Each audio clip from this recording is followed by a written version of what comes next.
What if a $60 drone, fragile as a plastic toy, could tear a hole through a $billion defense system and still win? At 5:01 a.m. over Taganrog, the world doesn't wake up gently, it erupts. A lone 6-pound quadcopter cuts through air so cold it stiffens metal, its rotors screaming into the dark like a tiny machine that has no right to be here. Then the night splits open. Tracers, shockwaves, and a rooftop weapon system suddenly awake and hungry. If you want more stories like this, consider subscribing, because the hangar door is already closing, and the drone has 11 seconds to get inside. A Panzer S1 perched on a rooftop roars to life, vomiting a stream of cannon fire, thousands of rounds per minute, turning the air into a corridor of sparks. Every burst shakes the quadcopter so hard its camera flickers like a dying eye, but the operator keeps it moving, forcing the drone lower and lower until it's skimming the ground, 5 feet above concrete, where ricochets and blast pressure can still kill it. Ahead, the hangar door is sliding shut, slow, heavy, merciless. Through the narrowing gap, pale industrial lights reveal the prize. Two Tu-95 MS bombers sitting inside like sleeping beasts, each one worth tens of millions, but their true value is fear. A brutal crosswind slams the drone sideways, trying to flip it into the wall of fire behind. The operator feels every correction in their fingertips, tiny inputs that decide life or instant shredding. Tracers rake the concrete, shockwaves thump through the air, and still the drone pushes forward. The hangar opening is shrinking into a metal slit. The door's actuator doesn't care about courage or cost or strategy. It only closes. 11 seconds, not one negotiable. A final burst screams overhead. The drone lunges, threads the gap, and slips inside, just as the steel door seals shut with a trembling thud.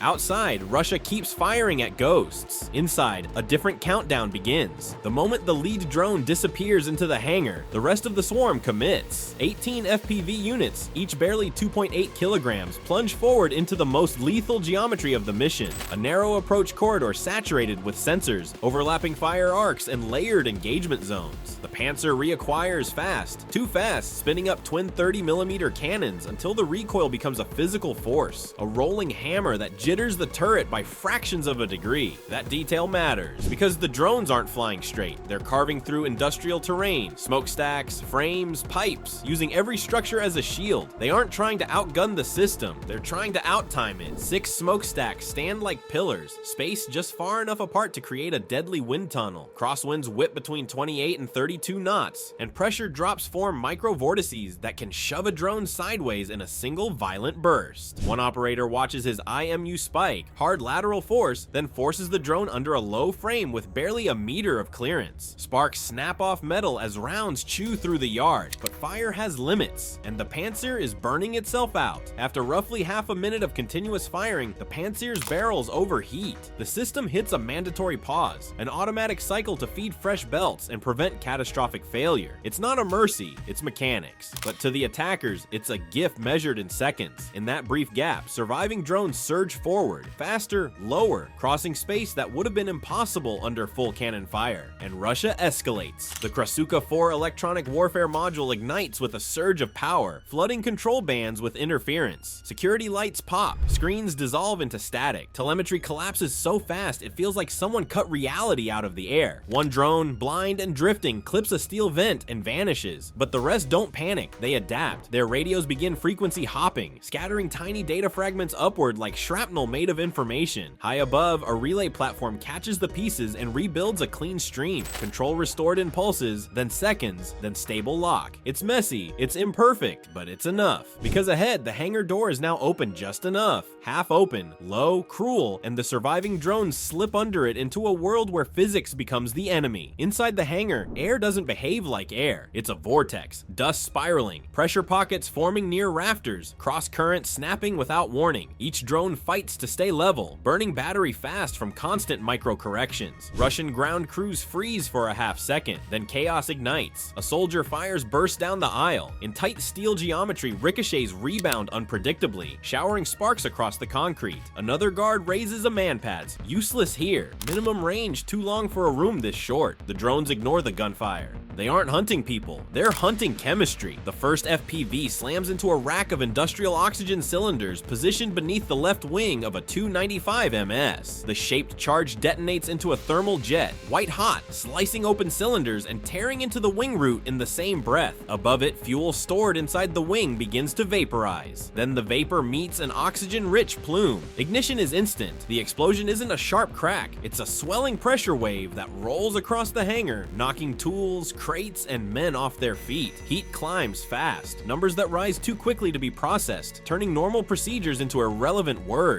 And the fire doesn't spread, it feeds. Fuel, oxygen, turbulence, every ingredient stacked in the same confined space. The bomber becomes a heat vessel, pressure building where it was never meant to, and a second drone is already lining up the next strike. Drone 2 targets the maintenance area, where equipment sits close, where crews store what they assume is safe. It slams into a trolley holding KH-55 missile airframes and associated components. The impact triggers a violent burn, solid propellant and exposed materials igniting with brutal intensity. The concrete beneath it chars, then fractures as heat punches upward into the hangar's structure. Now the bomber isn't just on fire, it's losing integrity. Internal supports begin to warp, stress becomes uneven, one side taking more heat, more load, more failure risk. The collapse isn't coming later, it's already starting. And the most absurd part is this: the whole operation hinged on a detail that should have been fixed years ago. 90 seconds before the first blast shook Hangar 3, the mission balanced on something so stupid it bordered on negligence. The facility still protected its hangar doors with a factory default 6-digit code, no biometric gate, no rolling encryption, no rotating credentials, just a static sequence, still listed in an old maintenance manual, unchanged for years. Ukrainian reconnaissance confirmed it the hard way. Intercepted maintenance logs, thermal observation of guard routines, and one simple tell: keypad wear. The same few numerals pressed again and again, the rest untouched. They measured the actuator motor too, how long it took to cycle, how long the door stayed vulnerable during lock and seal. The strike plan didn't need luck, it needed timing, seconds carved into a window. And the cost: the entire attacking force, just 22 drones, cost less than parts routinely replaced in one of the aircraft inside. Cold air over the Sea of Azov reduced flight time, so they flew low, sea skimming, radar small, moving in patterns modeled after local birds.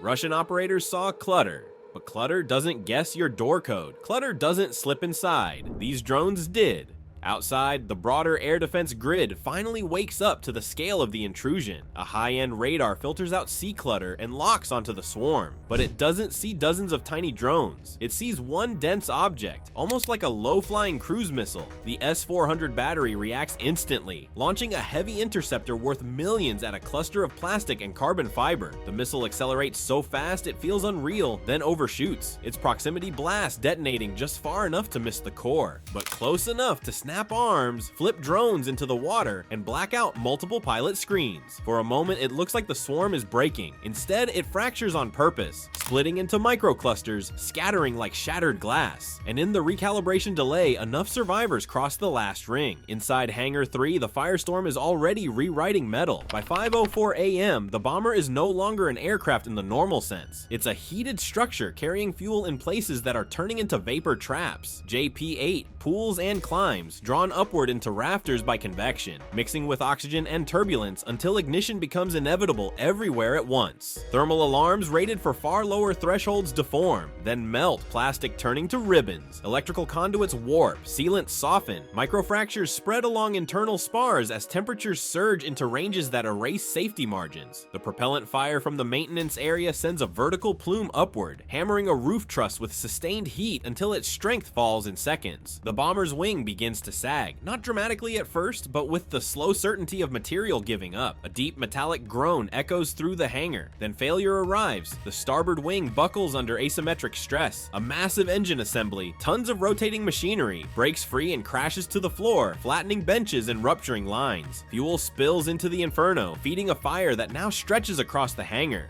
The second bomber starts to feel the heat too, paint blistering, components cooking, the boundary between damaged and lost disappearing. Outside, defenses have spent millions. Inside, a few small drones have achieved the impossible. When the fires finally die down, Hangar 3 doesn't look like a workplace. It looks like a geological cross-section, layers of twisted alloy, blistered concrete, and fused engine fragments pressed into one unrecognizable mass. The visible losses are easy to count: airframes, tools, calibration equipment, infrastructure. But the hidden cost is time. This facility handled a major share of strategic bomber upgrades. With its hangar crippled, modernization timelines stretch, months turning into a year, plans slipping in silence. And all of it was triggered by drones that cost less than routine parts. This wasn't just sabotage, it was a message about the new math of war. You can build layered defenses, encrypt networks, harden bases, but you can't outspend blind spots. Sometimes a billion-dollar system loses to a handful of machines because someone forgot to change a password,